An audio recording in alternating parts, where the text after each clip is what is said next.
నమస్తే. బీఆర్కే భవన్లో ఉన్నాం మనం. రేవంత్ రెడ్డి ప్రభుత్వం ఒక ఏకసభ్య కమిషన్ వేసింది. ఎస్సీ వర్గీకరణ ఎట్లా చేయాలి, కొన్ని సిఫార్సులు మాకు ఇవ్వండి అని retired high court judge Shamim Akhtar గారి ఆధ్వర్యంలో ఈ ఏకసభ్య కమిషన్ విచారిస్తున్నది. అందరినీ కలుస్తున్నది, అందరూ వచ్చి ఆయన్ని కూడా కలుస్తున్నారు. సో ఈ బీఆర్కే భవన్లో ఆఫీస్ ఉన్నది. ఇవాళ చివరి డే, వీళ్ళ అభిప్రాయాలు చెప్పడానికి చివరి డే. సో ఈ 57 ఉపకులాలకు సంబంధించిన అందరూ, అన్ని సంఘాలు వచ్చి ఆ షమీమ్ అఖ్తర్ గారికి రిప్రజెంటేషన్ ఇస్తున్నారు. సో ఈ నేపథ్యంలో మన ముందు అంటే ఏ ఉపకులాలకు చెందిన వాళ్ళు వస్తున్నారు అనేది మనం మాట్లాడుతూ ఉన్నాం. సో నా ముందు ఏం కులం ఇది? మాదాసి కురువ. వీళ్ళు మాదిగా ఉప కులానికి చెందిన వాళ్ళు. ఇప్పుడు ఏదో ఒకటి ఉంటది కదా, 50 ఏళ్ళ అట్లా ఉండదా? జనరల్ గా ఏమంటారు? మాదిగా ఉపకులము లేదా మాల ఉపకులం అట్లే ఉంటదా?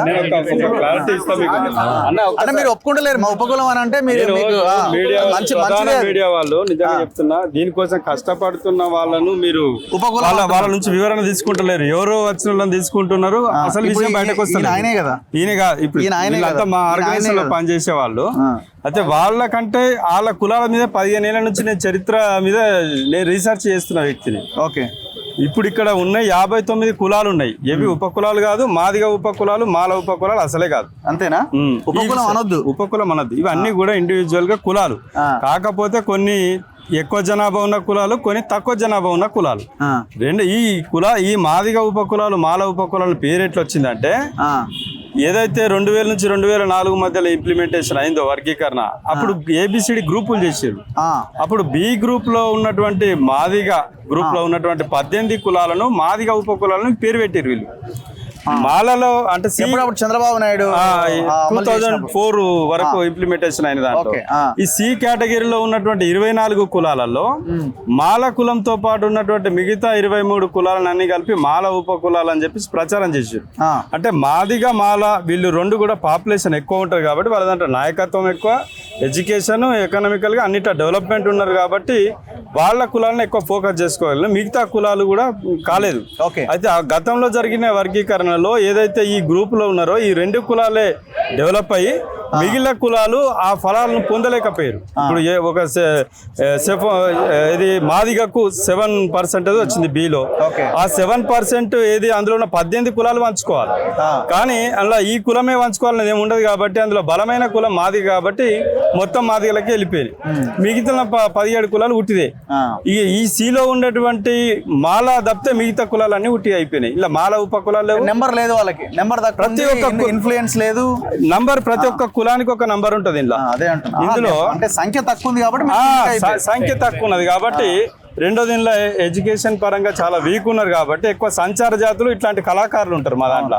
ఇప్పుడు పంబాలో ఉన్నారు వాళ్ళు, బైండ్ల తర్వాత పోతరాజుల కళాకారుల అమ్మవార్ల పూజలు చేస్తారు. వాళ్ళు ఎంతసేపు వాళ్ళు నా కళాపరంగానే చూస్తారు కానీ ఇది ఏ కులము, వీళ్ళది ఏ వర్గము, వీళ్ళ సంఖ్య ఎంత అనేది ఎవరు ఆలోచన చేయరు. మా మాదాస్ కుర్రోళ్ళు ఉన్నారు, గొంగడ వేసుకుంటారు కానీ ఈ గొంగడ వేసుకుంటే వీళ్ళందరూ గొల్లోళ్ళు అనుకుంటారు. కానీ వీళ్ళు చేసే వృత్తి గొర్రెల కాపర్లే, కానీ వీళ్ళ కల్చర్ వేరు, వాళ్ళ కల్చర్ వేరు. వీళ్ళ యొక్క సంస్కృతి వేరు. వీళ్ళు గొర్రెలు కాస్తారు, గొర్రెలు కాస్తుంటారు. దాని మీదనే వీళ్ళు ఏంటంటే దేశమంతా తిరుగుతారు. వీళ్ళు ఒక టీం వేసుకొని ఒక మందన వేసుకొని తిరుగుతుంటారు వీళ్ళు. కానీ గొల్లోళ్ళు కాదు, వాళ్ళకి గొర్రెల గోనాలు కాదు, వీళ్ళు కాపర్లు మాత్రమే. సో ఈ రకంగా ఒక్కొక్క కులానికి ఓనర్ వేరే ఉంటాడు. వాళ్ళకి వీళ్ళకి అప్పచెప్తారు, వీళ్ళ వేసుకొని మెప్పుకొని రావాలి వీళ్ళు. అట్లాంటి పరిస్థితులు వీళ్ళది. వీళ్ళ సంఖ్య పెద్దగా ఉన్నది. ఏది ఉమ్మడి మహబూబ్నగర్ జిల్లాలో దాదాపు 1,00,000 మీద ఉంటుంది వీళ్ళ జనాభా. ఓన్లీ ఉమ్మడి మహబూబ్ జిల్లా. వీళ్ళు ఎక్కువ ఉన్నది కూడా ఆ ఉమ్మడి మహబూబ్ జిల్లాలో. రాష్ట్రం అంతా ఎంత ఉంటారు? రాష్ట్రం అంతా ఉండరు వీళ్ళు, ఓన్లీ ఆ జిల్లా ఉంటాయి. ఇక్కడ ఉన్న పరిస్థితి ఏంటంటే మా కులాలది అన్ని కులాలు అన్ని జిల్లాలలో ఉండవు. మాల మాదిగా అన్ని జిల్లాలలో కనబడతారు మీకు, కానీ ఈ కులాలు అన్ని జిల్లాలలో ఉండవు. కొన్ని కులాలు కొన్ని జిల్లాలకే పరిమితం అవుతాయి, కొన్ని జిల్లాలేమో అన్ని జిల్లాలలో కూడా ఉంటాయి. సో వీళ్ళ సంస్కృతి కానీ కల్చర్ కానీ మాల మాదిగలతో కంప్లీట్లీ డిఫరెంట్ ఉంటుంది.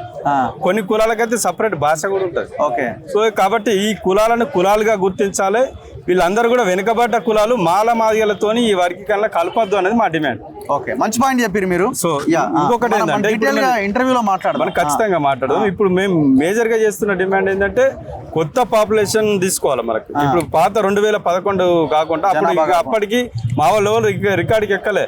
ఇప్పుడు కొత్త పాపులేషన్ ఏదైతే తీసుకుంటారో దాన్ని పరకంగా తీసుకొని రిజర్వేషన్ పర్సెంటేజ్ పెంచాలి. 15% ఇస్తున్నారు కదా, ఇప్పుడు దాదాపు ఒక 25% దాకా పెరిగి ఉంటుంది. ఫస్ట్ రిజర్వేషన్లు ఇవ్వాల్సిందే దళితులకు, కాబట్టి దళితుల రిజర్వేషన్లు బేస్ చేసినాకనే బీసీలకు కానీ ఇంకా మిగతా వర్గాలకు ఇవ్వాలి. ఇప్పుడు ఏమైపోయిందంటే బీసీలకి కులగణన అంటగట్టి వాళ్ళు అనుకుంటున్నారు, ఇక్కడ ఎస్సీలకి ఏమో ఇటు మాల మాదిగా లొల్లి ఇట నడుస్తుంది. మీరు ఉపకులాలు మీరు తిరుగుతున్నారు, మీకు కాదు మాకు కాదని ఈ యుద్ధం మన మధ్య నడుస్తున్నది. వాళ్ళు పైన ఉన్నోడు ప్రశాంతంగా వాడు ఎంజాయ్ చేస్తున్నాడు, ఎందుకంటే వాళ్ళకి కావాల్సిందే ఈ లొల్లి గొడవ కాబట్టి. సో ఎట్లా మరి ఒక దగ్గరికి రావాలి కదా కులం అంతా, దళితులు అంటే ఒక దగ్గర, మన ఎస్సీ సామాజిక వర్గం ఒక దగ్గర రావాలి. మేము కూడా ప్రభుత్వానికి కానీ మా సామాజిక వర్గాలకు అందరికి కూడా దళితులందరికీ చెప్తున్నాము, ఇలా మాలలు కావచ్చు మాదిగలు కావచ్చు డెవలప్ అయినటువంటి కులాలు, మిగతా కులాలకు కూడా ఫలాలు అందాలి. ఈ 3 వర్గాలుగా ఉండి దళితులుగా ఏదైతే మనకు రావాల్సినటువంటి సప్లా నిధులు ఏవైతున్నాయో, తర్వాత మనకు కేటాయించబడ్డటువంటి పర్సంటేజ్ ఇలా 15 ఉన్నది 25% పెంచితే ఈ ఎంప్లాయ్మెంట్ లో కూడా మన పర్సంటేజ్ పెరుగుతుంది. తర్వాత వచ్చేటువంటి స్కీమ్స్ మనకు ఇవాళ దాదాపు ప్రతి బడ్జెట్ లో కూడా 22-30 వేల కోట్ల రూపాయలు కేటాయించుకుంటున్నాం. వాటి కొత్త స్కీమ్స్ ఎన్నో రావాలి. ఎంతమంది కల్చర్ కళాకారులు ఉన్నారు, వీళ్ళందరికీ సపరేట్ దళితులుగా ఉమ్మడిగా మనకు రావాల్సినటువంటి ఫలాలను మనం ప్రభుత్వం నుంచి పొందే కాడ ఉమ్మడిగా కొట్లాడదాం. కానీ అన్ని కులాలను బతకనియాలి, అన్నిటిని కూడా దళితులకు అందేటువంటి ఫలాలు అందరికీ అందాలని మా డిమాండ్. థ్యాంక్ యూ అన్న, థ్యాంక్ యూ. ఏం పేరు నీ పేరు? ఇరాన్. ఏ ఊరు? ఏంటోళ్ళు మీరు? మాదాసి కురువా. ఇప్పుడు ఎట్లా మీ క్యాస్ట్ సర్టిఫికేట్ ఇస్తలేరు? ఎంతమంది ఉంటారు? మీ ఏ ఊరు మీది? ఊరేది? ఎంతమంది ఉంటారు మీ ఊర్లో? మీ ఊర్లో మీ కులపోళ్ళు ఎంతమంది ఉంటారు? బానే ఉన్నారు. మీరేం ఏం చేస్తారు? గొర్రెలే కాస్తారు. ఊరికి గొర్రెలు తిప్పుకోవాలి, ఊరుకు బతకాలా, బియ్యం ఇస్తే తిననుకొని తినాలా, 6 నెలలకు ఒకనాడు రావాలా ఇంటికి, మళ్ళీ పోవాలి. మా మనకే సరిపోతుంది, మా పిల్లలు కూడా ఇస్తలేదు, మాకు ఇస్తలేదు. మీ పిల్ల ఎంతమంది పిల్లలు మీకు? మన ఉండాలి మరి. ఎంత వాళ్ళు ఏం పని చేస్తున్నారు? ఇదే గుడి పని చేస్తారు. ఇక చదువుకోలేదా? చదువుకుంటారు కానీ సర్టిఫికేట్ ఇస్తలేరు కదా, అట్లా కావాలని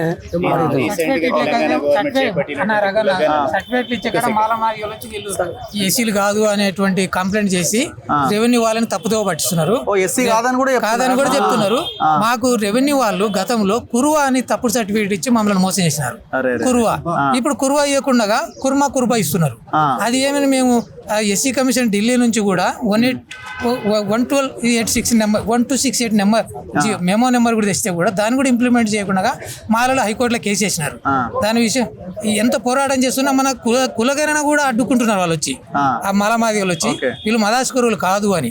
వాళ్ళు ఎంపీడీఓలు ఎంఆర్ఓలు పెండింగ్ పెట్టడము, వాళ్ళు మీకు ఇది కుర్మనే రాసుకోండి, మదాస్కరువు లేదు ఏడుంది అని చెప్పేసి వాళ్ళు ఒత్తిడి చేసి మీ ఈ విధంగా రాసుకుంటే మీకు రేషన్ కార్డు రాదు, బెనిఫిట్స్ రావు అనేటువంటి బ్లాక్ మెయిల్ చేయడము. ఈ మాదిగలు ఉన్న కాడ మొత్తం బ్లాక్ మెయిల్ ఎక్కువైంది. మా డామినేషన్ మా వాళ్ళు హైకోర్టు నుంచి ఆర్డర్ తెస్తే మనమే కొట్టుకుంటే ఎట్లా, అంతా ఒకటే కదా. మనం అనేది వాళ్ళలో ఉండాలి. ఇప్పుడు ఎదిగినోడు కింద వాళ్ళు రావాలనేటువంటి వాళ్ళలో సద్గుణం లేనప్పుడు మేము ఈ విధంగా నలిగిపోతున్నాం. కనీసం ఇక్కడ చెప్పుకోవడానికి కూడా అవకాశం రాకుండా పరిస్థితి. మళ్ళీ వీళ్ళు వచ్చి ఏడ చెప్పుకుంటారా రగన్న, మీరు చెప్పండి.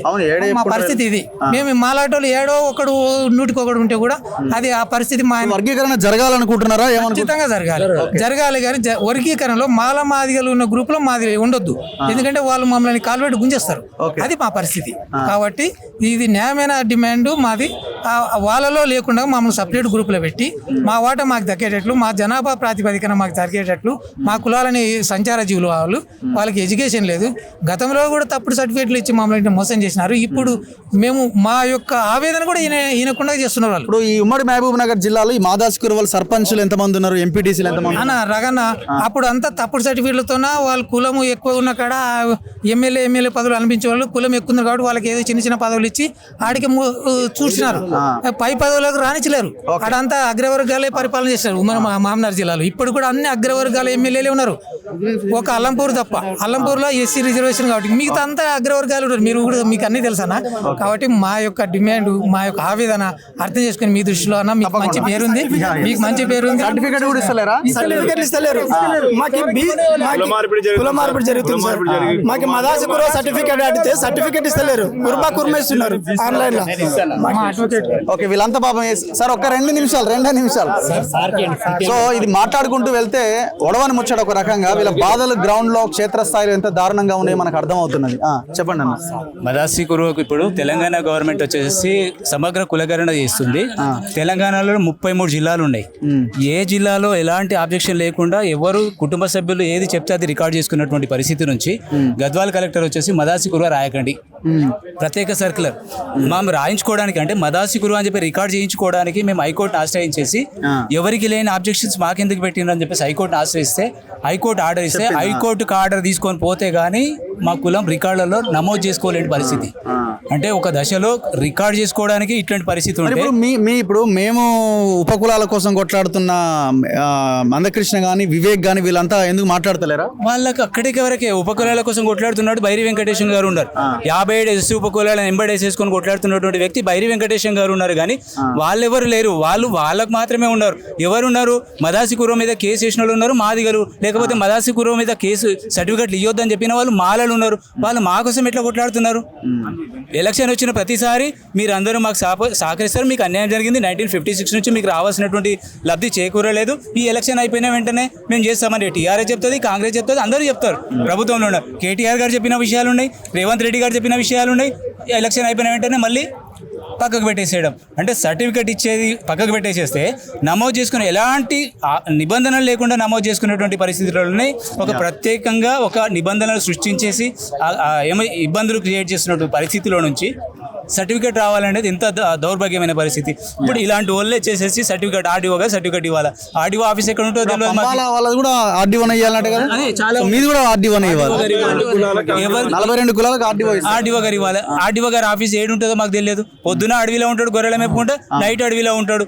ఏ చిన్న పిల్లగానే ఎవడన్నా స్కూల్కి తీసుకుపోయి సర్టిఫికేట్ గురించి రాపియమంటే ఊళ్ళో ఉన్నటువంటి పట్టువారి మీది కుర్మా రాసుకపో, ఆయనకు తెలియదు కుర్మా ఇచ్చిండా, నేను కులానికి అప్లై చేసేసుకుంటా, అటు ఇన్కమ్ ఇచ్చిండా, ఇంకేది ఇచ్చిండో కూడా మాకు తెలియదు ఆ రోజులలో. అట్లాంటి మాట్లాడాలి. చాలా డీప్ డిస్కషన్. కులాల మధ్య కొట్లాట ఒక రకంగా చెప్పాలంటే పెడుతున్నాయి. రాజ్యము కులాల మధ్య కొట్లాటలు పెట్టి వాళ్ళు పబ్బం గడుపుకుంటున్న వాతావరణం అయితే కనిపిస్తూ ఉన్నది. సో 42 కులాలు ఆర్డీఓ దగ్గరికి వెళ్తే కానీ వాళ్ళకు కుల ధృవీకరణ పత్రం దొరకదంటే మనం ఎక్కడ బతుకుతున్నామో అర్థం చేసుకోవాలి. మరి ఒకరేమో రిజర్వేషన్ల కోసం కొట్లాడినాం అంటున్నారు, ఇంకొకరేమో మేము మిమ్మల్ని కాపాడినాం, మేము యోధులమని ఇంకొకరు చెప్పుకుంటున్నారు. మరి వీళ్ళని ఎవరు ఎందుకు కాపాడలేకపోయారు? ఖచ్చితంగా దీని గురించి మాట్లాడాలి. వర్గీకరణ జరగాలి. జరిగిన వర్గీకరణలో ఇలాంటి కులాలకి ముందు వరుసలో పెట్టాల్సిన అవసరం ఉన్నది. అందరికీ సమన్యాయం జరగాలి. ఎవరి జనాభా ఎంత ఉంటే వాళ్ళకి అంత వాటా దక్కాలి. దీని ద్వారా ముందుకెళ్లాల్సిన అవసరం కనబడుతున్నది. కెమెరామెన్ పాషాతో రఘు, మన తొలి వెలుగు.